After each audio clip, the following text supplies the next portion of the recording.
Well, good evening. Thanks for coming out tonight for our first course this month.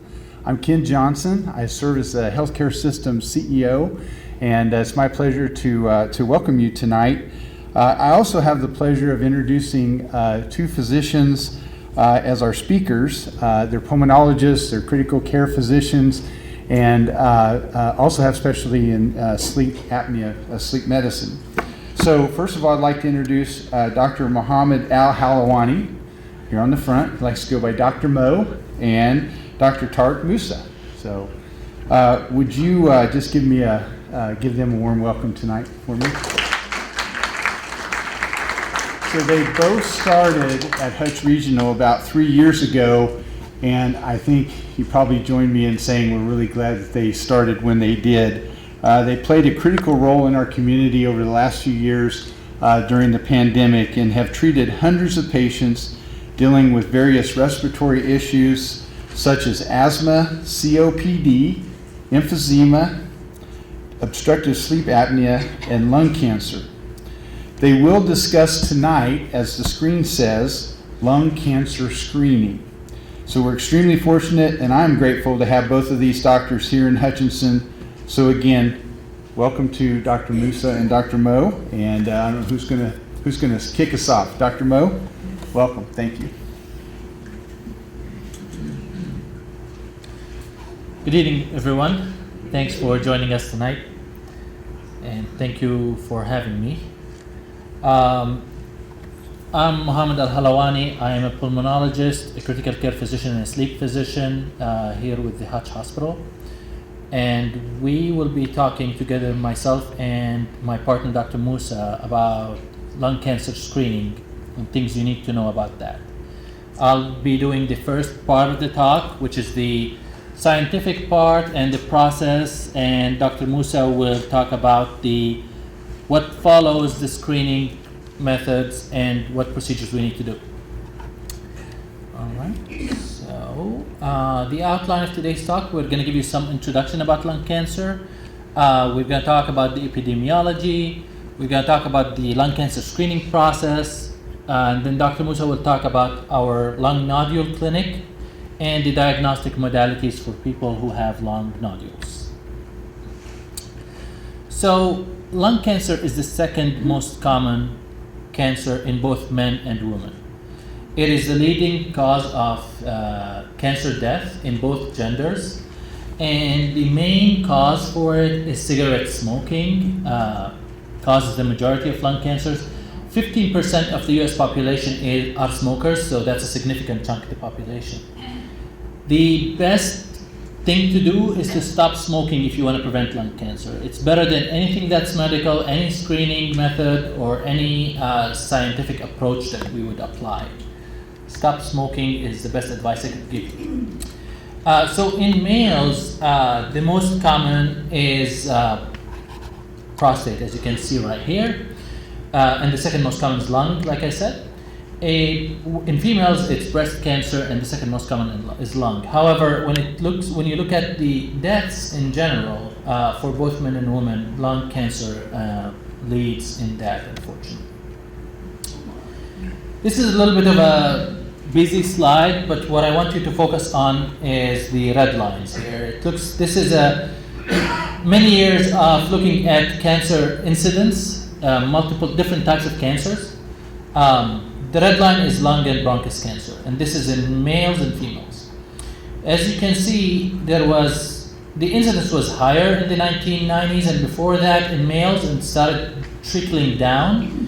Meanwhile, in females, it started kind of going up. The reason for that is we identified asbestos as a cause for lung cancer. So people started avoiding asbestos, and that kind of dropped it in males. It was mostly men that were exposed to that. Also, smoking was identified as a cause for lung cancer around this time, and there were a lot of campaigns. People started smoking less. The majority of smokers back then were men, and therefore you see the biggest impact in men. However, in women, if you compare the 1970s to now, more women smoke now compared to 1970s. was considered something that, for some reason, men did back then. Now it's just everybody. So the incidence started going up. When it comes to mortality, again, focus on the red line here.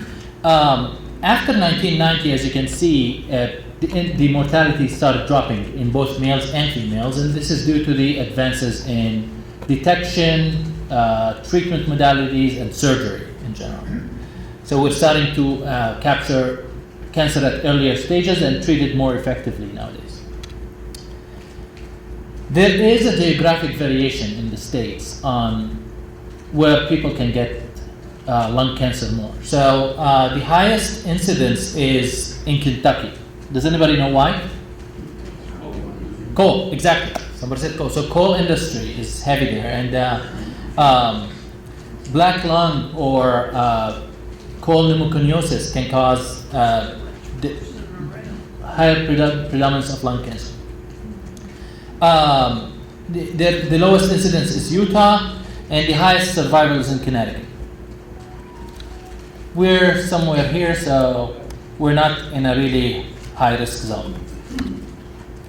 So let's talk a little bit about the lung cancer screening process and how it started. So it started with this study called the PLCO study, or Prostate, Lung, Colorectal, and Ovarian Cancer Screening Trial.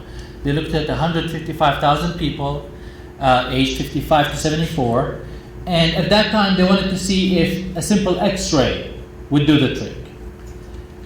And they found that doing an X-ray was almost equivalent to not doing anything when it comes to mortality. The X-ray is just one shot, it's two-dimensional, it is not that sharp in terms of an image, and it doesn't give you much detail. So if there's like a small nodule or small spot, it wouldn't necessarily show up. So anyway, that study from 2011 said X-ray is no good. So then came out the National Lung Cancer Screening Trial, or NLST, and that became the gold standard for everything we do. So they compared the low-dose CT scan that's done annually to X-ray. And they had like 54,000 people aged 55 to 74 were active smokers or quit smoking within the last 15 years. And they were looking for any nodule that's more than 4 millimeters in size. And they were doing it annually. And what that showed is the lung cancer with a CAT scan decreased the relative risk from dying from lung cancer by 20% because of early detection and treatment. That is just compared to that's the same, basically same. You're getting the same doctors, same medical treatment, but people who were screened died less, and that was attributed to early cancer diagnosis and early stages, basically. Because the majority of people who were screened turned out to be stage 1, which is curable in most people. And they found out that you need to screen 320 people to prevent one death. So that's a very good number, basically. You just do 300 CAT scans. You will capture a certain number of cancers, but you will prevent at least one death out of that group that you screen. So this was the norm. The 30-pack year smoking history was the norm for screening for so many years, for the last 10 or 11 years, actually. And what 30-pack years means is it's a person that smoked 1 pack per day for 30 years. So you multiply two together, and you come up with that number, which is the pack year number. So if somebody smoked 2 packs per day for 15 years, that's also 30 pack years, and so forth. So that's a lot of smoking. So then came the Nelson trial, or this trial titled Reduced Lung Cancer Mortality with Volume CT Screening in a Randomized Trial. And that came out in 2020. They looked at near 16,000 people, and they had a lower threshold for smoking. So they looked at people who smoked more than 15 cigarettes per day for more than 25 years, and more than 10 cigarettes per day for more than 30 years, which is 15 pack years, basically. And they included people who had cancer in the past, which is something that we did not screen for in the past. And they were screening them at 1 year, 3 years, 5 years, and 10 years. And what they found is going with that approach, they actually decreased mortality in men at 10 years by 24%, and decreased mortality at 48% in women at 9 years. So it had a much better impact on women than men. Still a good impact in men as well, though. After that study, the United States Preventive Services Task Force, or USPSTF, updated the recommendation for screening to include doing a low-dose CT scan in adults aged 50 to 80 years of age who have smoked a 20-pack year history of smoking and quit smoking or continue to smoke within the last 15 years.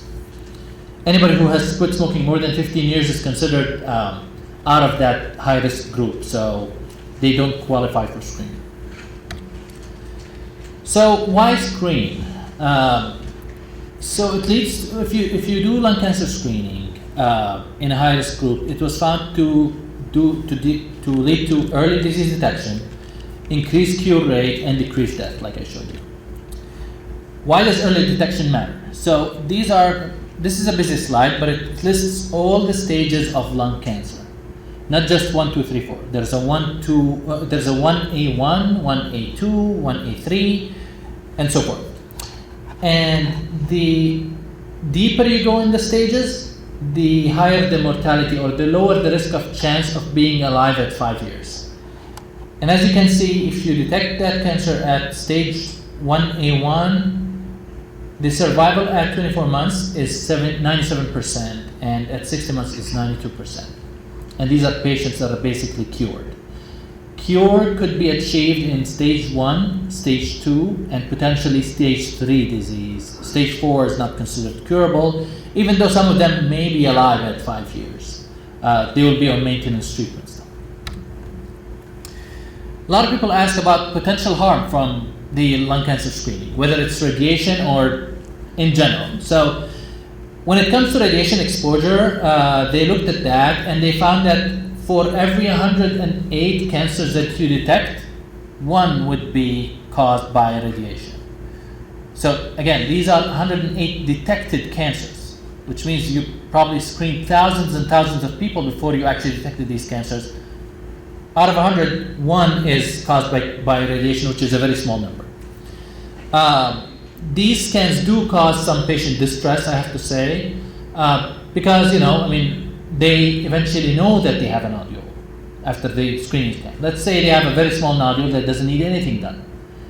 They know about the nodule and they need follow-ups. So you tell them that there's a follow-up in 3 to 6 months. Now, some people do worry about that, and well, what if it's cancer? What if it's something that we're sitting on? Trust me, if there's something that shows that it's suspicious, we would act on it. It's just the guidelines are very clear on how we can proceed with those. So yeah, the prolonged follow-up can cause some anxiety in some people. And it can lead to overdiagnosis. So let's say you have somebody who's 90-something years old, still healthy, found to have a nodule, let's say could be cancer, but then given the age and what their wishes are, they don't want to pursue anything. So that's just a wasted, or not necessarily a wasted, a CAT scan that was unnecessary. Like if the patient does not want to act on anything and say don't want to undergo surgery or chemotherapy or radiation, then we might as well just skip that screening process. Okay, keep in mind that lung cancer screening has a high prevalence of small pulmonary nodules. So you can find a lot of nodules that are irrelevant, especially in that area of the country. A lot of people get fungal or mold infections. A lot of people get histoplasmosis, which basically presents as nodules that have sit there in the lungs for a long period of time. And that causes a high false positive rate. We find nodules very, very frequently on those scans that are pretty much irrelevant or benign in nature. And that would be 95% of the nodules that we find, really. So it's only 5% that turn out to be cancer. Once we find the nodule, there's an algorithm we follow, like I said, and it depends on the size of the nodule and the number of nodules. And that's usually either following up with a CAT scan in a year, following up with a CAT scan in 6 months, or 3 months, or doing a PET scan, or just going for a procedure such as surgery or some sort of biopsy, whether it's a needle or bronchoscopy, which Dr. Musa is going to talk about. But in people who we don't find anything in, and they still are in the high-risk group, we just continue a low-dose CAT scan annually. So in summary, it's not just a CT scan, it's a process. There is a lot of participant selection, like I said, and education for the patient on what the process would be like. We try to convince everybody to stop smoking, even though it's hard, but it's something that we continue to try to achieve. Because it's the best prevention in that case. There is the low-dose CT that we do, and the interpretation of results and communication of results with the patient and the caregivers. The nodule evaluation and counseling, again, we will tell you what the nodule looks like and how to proceed, and then the follow-up and compliance with which Dr. Musa is going to talk about. So, as Dr. Johnson said, we joined in 2019, and we had established that program since, and we've been growing it as a as a pulmonology team, and specifically a lung nodule clinic. In 2018, before we joined, the hospital has done 27 of those low-dose CAT scans, and since then, as you can see, the trend has been much, much better. I mean, going up. 2019 we did 102, 2020 we did 187, and then 226 in 2021. That's despite COVID, so probably would have been much higher if we didn't have COVID around here. And in the first 6 months of 2022 we got 148, so we're on that same path trajectory. With that, I'm going to end my part of the lecture. I'm happy to take questions at the end, but I'll have Dr. Musa jump in and do the second part. Thank you.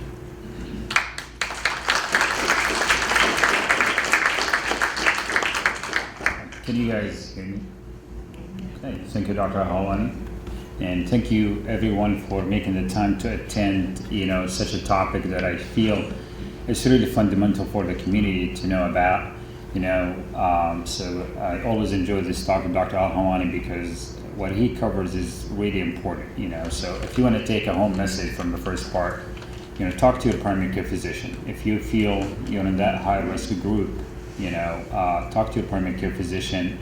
And this CT scan, by the way, it's a low dose. It's usually, we give you a lower dose of radiation.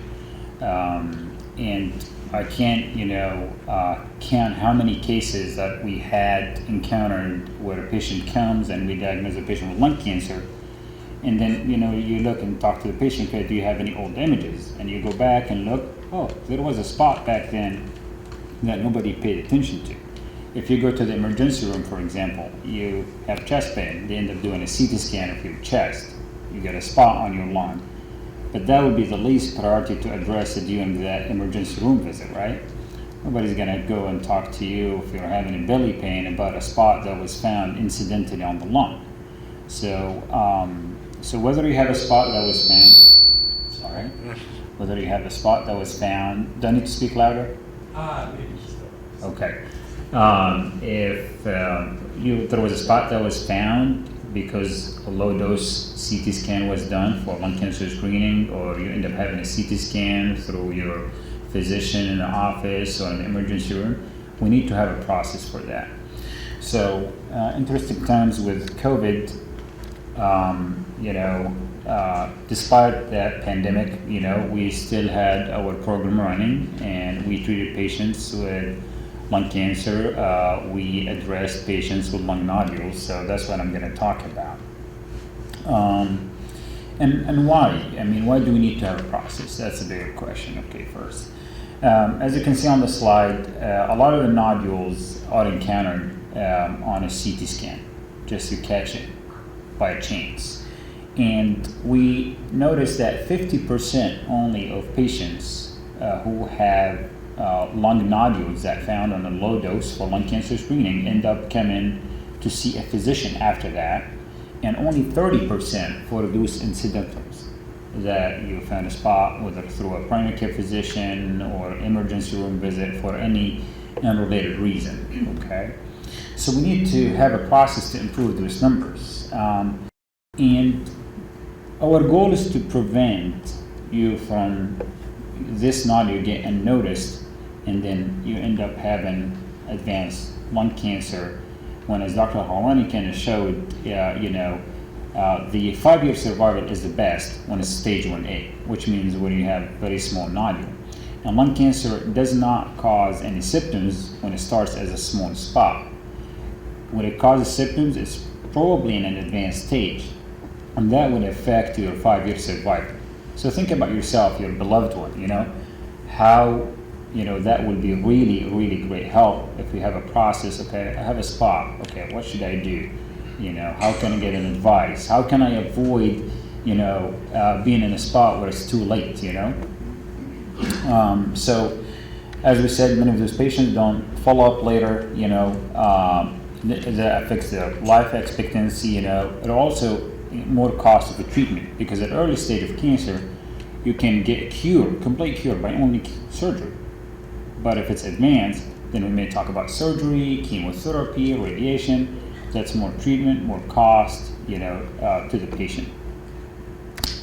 All right, so we establish a software. We have a software in our hospital that if any CT scan report, the radiologist mentioned a nodule, then this software will catch that CT report. We will be notified, and there is a process where the primary care physician of that patient will be notified, okay? Then we're gonna ask your primary care physician, please, would you like to establish Mr. X in our lung nodule clinic so we can address this lung nodule? As Dr. Halwani covered, not all the nodules have to be cancerous or malignant, right? We wanna be safe rather than sorry. We just do not want a suspicious nodule that likely cancerous or could be cancerous to be missed. There are a lot of nodules that would be related to mold or fungus, So I don't want everybody to feel, okay, yeah, it's always bad. No, but our goal is to establish a process when your primary care physician gets that letter and say, yeah, I'm okay, please establish him in the program. Then you come to us and see us, and we'll give you our opinion. We think it's likely a benign nodule, it's likely a malignant nodule. Should we just wait, as Dr. Halwani said, and do another CT scan in 3 months? Or maybe we need a biopsy, or we need a procedure. So the process here really helps to improve the management and the flow of pulmonary nodules. The process and the software help us to track patients, okay? Also, you have the chance to do self-referral. You can call us. You say, I have a spot on my lung that was found when I was in the ER or somewhere hospital, because this software only covers our hospital. But what if you end up going somewhere for whatever reason and have a spot on your lung? And I'll show you guys at the end of the talk a list with phone numbers that you can use if you want to self-refer, okay? So let's assume there is a spot and somebody who is heavy smoker, looks suspicious, there is a family history of lung cancer, that we need to do something about, that we do not want to wait. So back in the old days, when we used to have a suspicious spot on the lung, we used to send patients to the surgeon and say, hey, cut it out. It's suspicious. I'm worried about lung cancer. The problem with that, it may cause a lot, it's a big procedure. If you want to have surgery, cut it out. And it may cause a lot of, complications. So the beauty of the bronchoscopy those days, that it will give us more tools to do minimally invasive procedures to give patients a diagnosis. Is this malignant? Because if it is, then we would feel comfortable to go and proceed with more aggressive measures like surgery, right?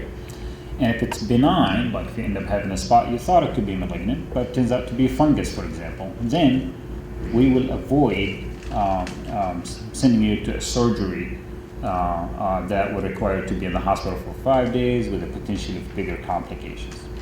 So when I'm going to talk about how bronchoscopy has helped, over the last few years. So simply bronchoscopy means there's a scope, and we use that scope to have a quick look into your lungs. Okay, obviously, patient will be sedated. Interestingly, the first physician who tried bronchoscopy was Dr. Jackson, and he's an ear, nose, and throat physician, and he was in Philadelphia. And on the right side, you will see some foreign bodies that he actually found, during doing those procedures. So that's a picture, and I'll talk about each procedure in a little bit. That's our bronchoscopy suite. It's located in our operating room. It's fully equipped. We brought, as Dr. Holman, talked, we came here 3 years ago. We brought with us all the advanced technology, including endobronchial ultrasound bronchoscopy, navigation bronchoscopy.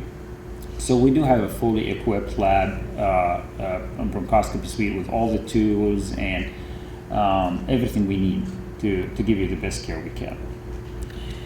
So let's start with EBUS. EBUS stands for endobronchial ultrasound. Basically what we will do with this, go with the scope that has an ultrasound on it, and we will look for any lymph nodes. There is a space between the heart and the lung called the mediastinum. It may have enlarged lymph nodes in patients with suspicious lung nodules, lung spots. And with that technology, we can go and find those enlarged lymph nodes and get a sample under visual guidance. And that's a picture. So if you can see, that's a lymph node on the left side. And if you can see on the right side, the needle is going under visual guidance to obtain a sample from that lymph node. Safe procedure. We can also use it if anybody has a tumor or a spot close to the airway. That would give us a chance to look at that nodule or tumor that's closer to the airway under visual guidance and obtain samples and send it to the pathologist to look at it and see, okay, yeah, I do see cancer, I do not see cancer. That's a study that was published and showed, if you look, compared to the imaging, to CT scans and nuclear scans, the endobronchial ultrasound has improved the care. As you can see on the bottom line, the numbers are way higher. So it has definitely improved our numbers, how, give you an answer. Okay, this is likely cancer. No, so it's better than just imaging, CT scan alone. Now, let's assume somebody say, okay, I have a spot on the lung, is not located in the middle, it's in the periphery of the lung. Is there any chance we can address that? Is there any way to try to biopsy that? Okay, if it's suspicious and concerning to us? Yes, we do. So navigation bronchoscopy basically is like a GPS kind of technology. Okay, it's like you're driving in the airway, like you're using GPS to drive on the road. It's kind of simple concept, the same exact concept. Okay, you use a software on the same day of the procedure, you get a CT scan, and using a software, we drive literally, and I'll show you a video in a second, in your airway, and using a computer and a software, when we are in the right spot, the software will tell us it's green, and then we will sample it. Again, all under guidance. So, let me see, yep, here it is. So, again, as you see on the left lower corner, we're kind of driving in the airway, and we're looking for our target, which is in pink. It's a spot, and now it turns green when we see that spot. As you can see here, you have CT scans in different dimensions, and when you have it in the when you have your needle in the nodule and all the dimensions, then it will turn green, and then you can sample under visual guidance. I'll play it again. You can see here, here's this, the spot will be here, it's here, and then you go, and once it's all lined up and all dimensions, you get a biopsy. Now, one nice thing about this technology in advanced bronchoscopy, look at this image. It's located in the lower lobe, which means it's really deep in your lung. So that's really the beauty of having advanced bronchoscopy, which was not present here before we came in 3 years ago. So that's, I feel, like a very good tool to help give more options to the patient. So again, another slide, when you combine that navigation bronchoscopy with the ultrasound, as you can see, we feel confident 92% of the time we're going to give you an answer what's going on. All right, same slide as Dr. Hawani showed on terms of lung cancer screening. This will show the number of procedures, bronchoscopy we have done. So in 2019, we did 67. In 2020, we did 152. Then we, in 2021, 170. And this year, so far, and up until September 15th, we have done 161. So I'm sure the number will be higher by the end of the year. And with this, I'd like to thank our pulmonary team here in the picture, that we would not have achieved any success without their support and patience with us, especially during the pandemic. So I'd like to thank everyone for our staff. In the middle, Nicole Bade, our nurse practitioner, Daniel Fowler, our manager, he's on the left, and the rest of the nursing staff. And I'd like to have this slide on just to show you that if you come and we found a spot that's early stage cancer, then you are in the right place. We have a multidisciplinary team to give you the best care. So Dr. Butler is a radiation oncologist. Dr. Amira is a medical oncologist. So basically she addresses chemotherapy. And Dr. Fleming is a surgeon. So if we caught cancer early stage, we feel would be cured by surgery, we talk to him. And with that, I'd like to thank you guys again and give you guys a chance to ask any questions from me or Dr. Al-Hawani. Thank you guys for coming. Any questions?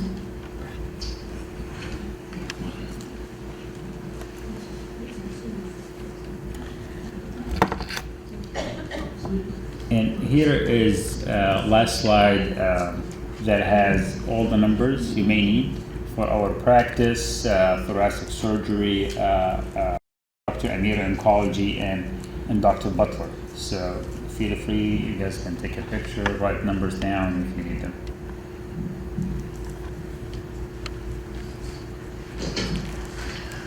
If memory serves me, you mentioned that 85%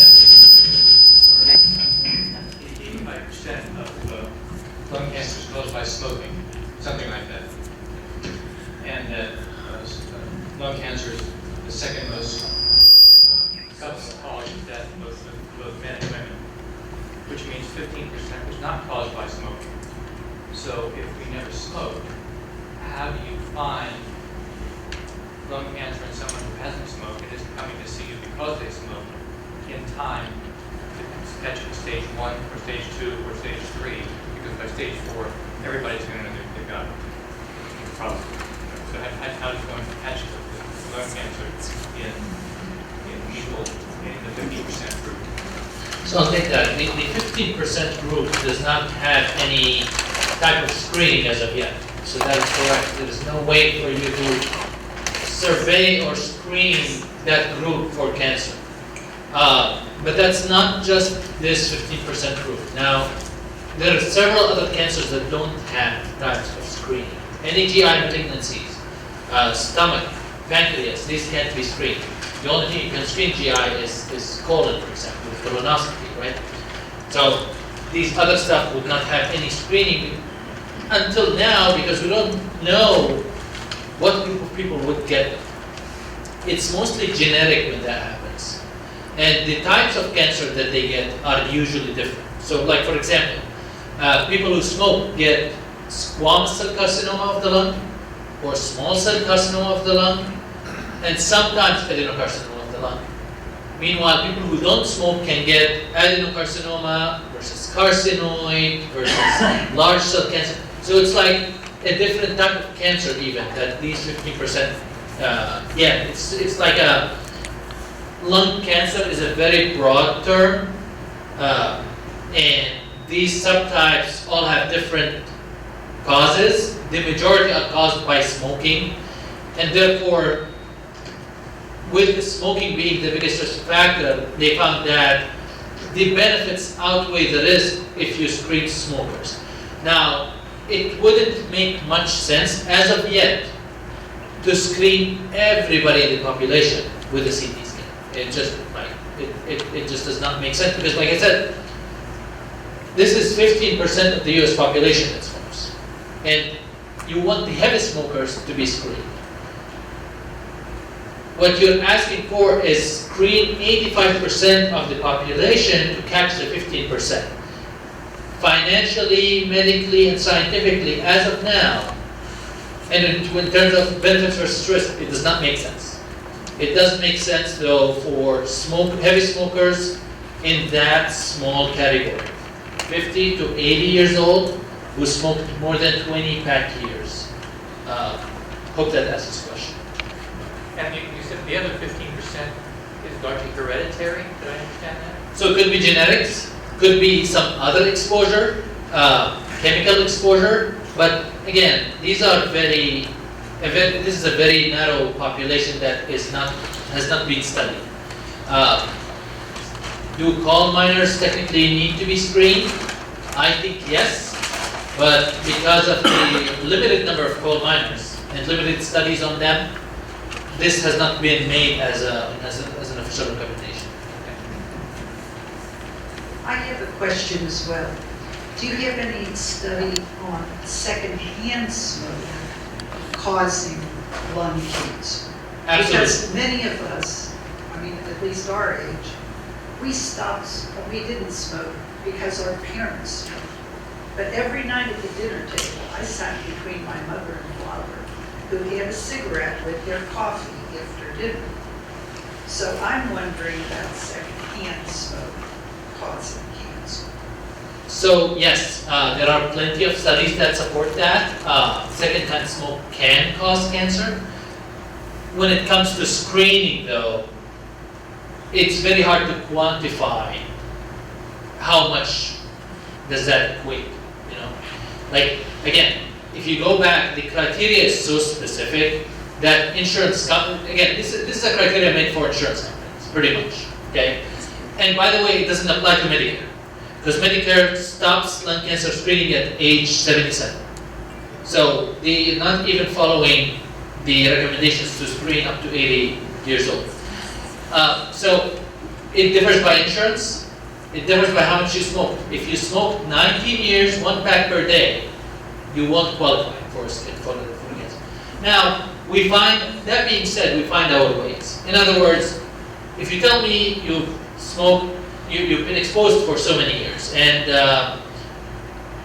you get short of breath with walking, I'll say, let's get you a CAT scan to work up that shortness of breath, which is valid. But it's not going to be a low-dose CAT scan, because they're not going to pay for it. Like if I order low-dose, they will say, oh, you're doing lung cancer screening, that's a no-no. Order a high dose, which is more expensive, and will cover it. So it's things like that that a lot of times don't make sense with insurance. Like, I'll give you another example. For sleep studies, for example, it's much cheaper to get a home sleep study, but it's inaccurate most of the time. Insurance companies will tell you, don't order an in-lab study, which is a one-and-done study. Get a home sleep study, and if it's negative, get an in-lab. So that's a double study already. And they also will tell you, get a home sleep study, and if it's positive, not negative this time, positive, you're allowed to do an in-lab study to titrate for CPAP. Well, I might have just done one and got done. So there's a lot of politics and insurance stuff that goes into play with this. But yes, to answer your question, secondhand smoke is associated with lung cancer, increased risk. but there's no screening criteria for that as of now. I have, excuse me, I have a question, doctor. Many, many years ago, when we were growing up in school, asbestos was part of insulation, part everywhere, in the ships, in the construction industry. I have asbestosis now in my lungs. Did I get it? And I've been in the industrial mineral industry for all my life. You know, it's there, and nothing I can do about it. So it's just something that 15% to me, that's where it would belong. Is that correct? That is correct. Asbestosis has been associated with lung cancer and mesothelioma. The further the years go though, the lower the risk gets. Meaning if it's been 20, 30 years since you've been exposed to asbestos, your risk is much lower than someone who was exposed sooner than that. With that being said, you knowing that you have asbestos, if you have symptoms, somebody must be following your lung symptoms and doing scans and all that, so. The best. The best. There you go. Absolute best. Well, Right there. I can say no more. Thank you. I mean, I like that, as Dr. Holland said, if you feel you could be at high risk, you know, you have family history, as Dr. Holland said, and carcinoma, it's a type of lung cancer that happens actually in women, non-smokers, you know. So if you feel you might be at high risk, just come see us and we'll be happy to, you know, lose 15% or, you know, that don't fit within routine guidelines. You know, as Dr. Holland said, if you're having cough, difficulty breathing, it's not getting better. I personally have a low threshold to get a CT scan of the chest because I may find something else, you know, that address it. We have a lot of patients who would come us even for only sleep apnea, but we chat with them a little bit, and then we found, okay, you put a type 1 cancer screening, I ended up diagnosing a patient with asthma, and then I remember a case Dr. Holani told me about last week. She's been with us, I think, 3 years. She came in for one reason to the clinic. And down the road, he addressed, you know, the need for a CT scan, and he got one. I think just for a short breath. Ended up diagnosed with lung cancer that was treated with surgery. And I think last week she'd been advised to have a mammogram and diagnosed even with breast cancer.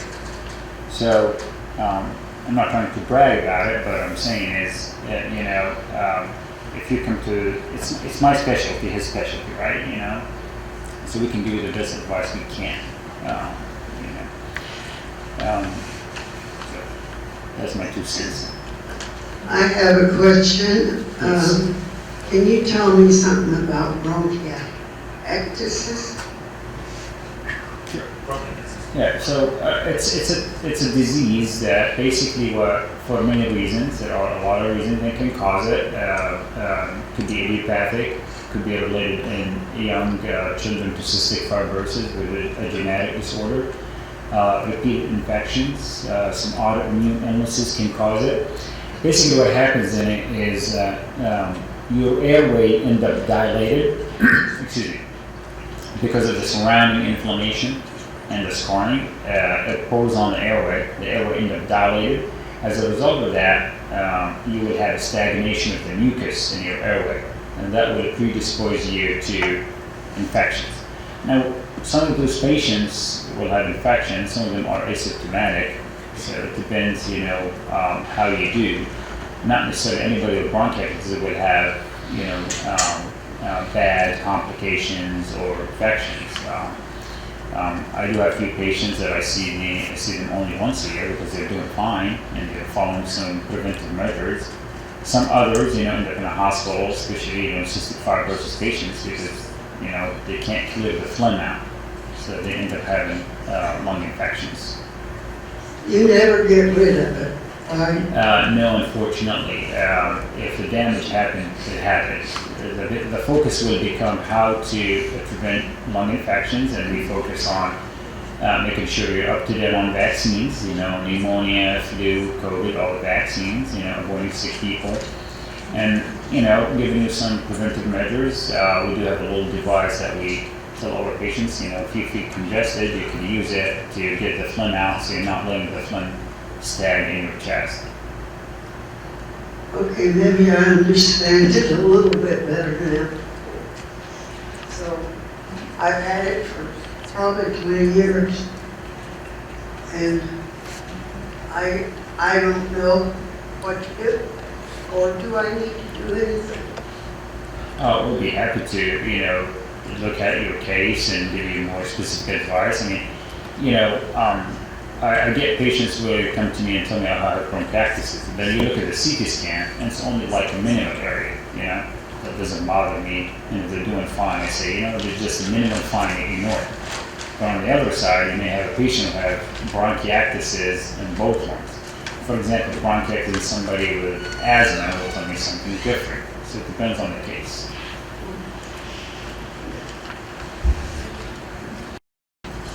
Any other questions? All right, how about a hand for our pulmonologist?